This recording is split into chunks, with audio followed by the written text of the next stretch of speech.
साधना चल रही है चालीसा के यज्ञ में। अधिकारी बनने का यत्न प्रयत्न कर रहे हैं। जब तक हम अधिकारी नहीं बनेंगे मालिक की रहमत से वंचित रह जाएंगे। अगर उसकी रहमत उसकी मेहर चाहिए अधिकारी बनना ही पड़ेगा।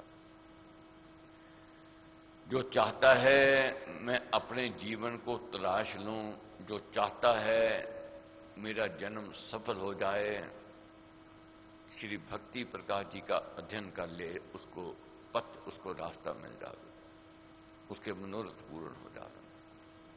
इसमें इतना ज्ञान भरा हुआ है कि व्यक्ति इस ज्ञान में डुबकी लगावे और निहालो निहाल हो जावे, मालो माल हो जावे।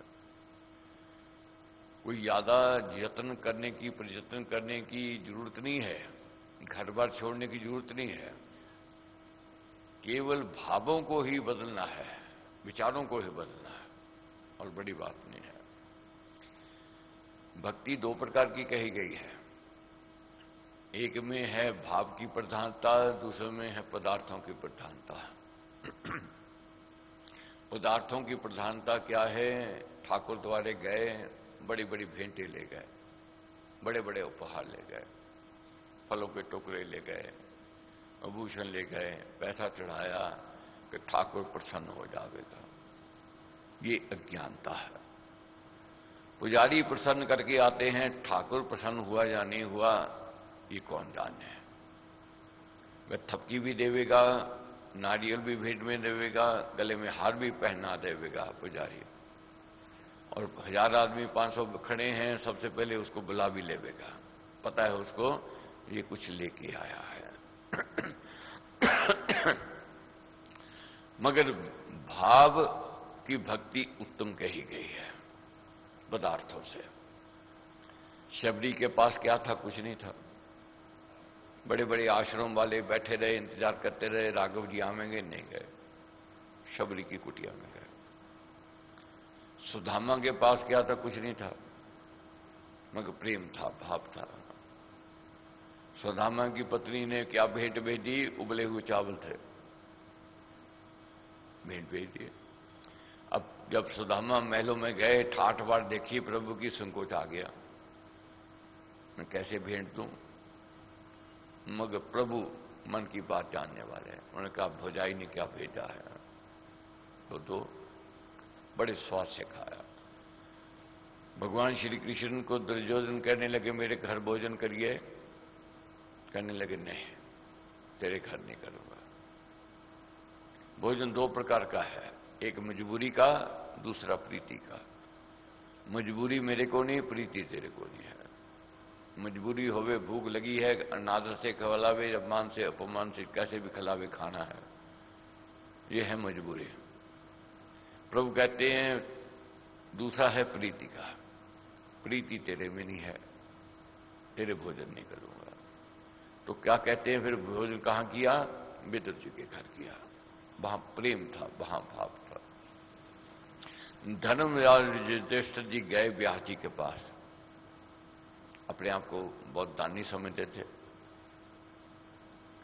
पूछा कि महाराज कौन भारत में ऐसा दानी है, श्रेष्ठ है, जिसकी बड़ाई प्रशंसा की जाए। ध्यान में बैठ करके फिर बाद में क्या उत्तर दिया? मुद्गल मुनि श्रेष्ठ दानी है। जिज्ञासा थी जानने की, क्यों कहा व्यास जी ने ये उत्तम दानी है, पूछा, तब उन्होंने उत्तर दिया। क्या कहा? भक्ति धर्म प्रचार कर शुभ संगति में बैठ, देता दान सुदान में ध्यान योग में बैठ, उसके शुभ सत्संग में करते सुजन विचार, जप तप साधन सीखते ध्यान धारना धार। मुद्गल मुनि वनों में रहता, पर हित प्रकार का कार्य करता। भार्य पत्नी उसकी साथ में थी, दोनों पति पत्नी मिल करके ज्ञान चर्चा करते, ज्ञान बांटते, धर्म का प्रचार करते, सेवा पर हित प्रकार में अपना जीवन व्यतीत करते। और उनका क्या स्वभाव था, क्या नियम था?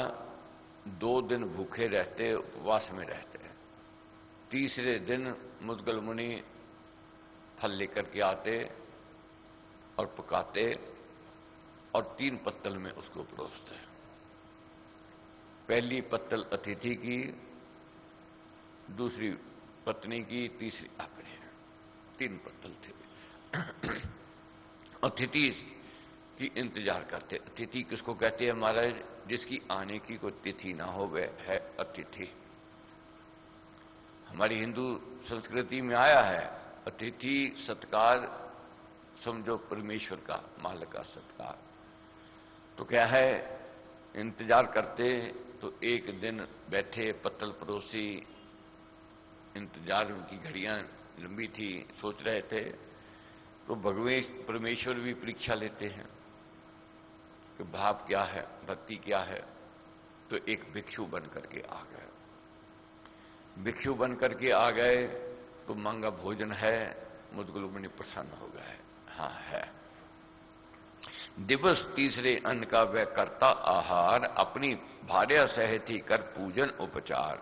पहले भोजन काल से पूज अतिथि जन देव, पीछे अमृत भोगता महामुनि नित्य मेव। पहले भोजन अतिथि को देता, फिर आप देता।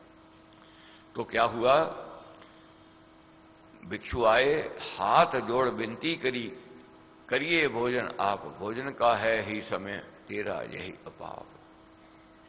अब हाथ जोड़ करके मुद्गल मुनि खड़े हो गए, महाराज आइए पधारिए, भोजन करिए, भोजन का ही समय है। तो क्या है, भोजन दिया, तृप्ति नहीं हुई। अब कहा अतिथि ने और भोजन मिलेगा? मुद्गल मुनि ने प्रसन्न मुद्रा में कहा हाँ मिलेगा। अपनी पत्तल लेकर के आने लगे तो उनकी पत्नी ने रोक दिया। कहने लगी नहीं, आप 2 दिन के पश्चात भोजन करते हो और आप सेवा का कार्य करते हो, भूख से कैसे कार्य करोगे? और फिर पत्नी का धर्म है कि पति भूखा नहीं सोना चाहिए, तो इसलिए आप मेरी पत्तल दो।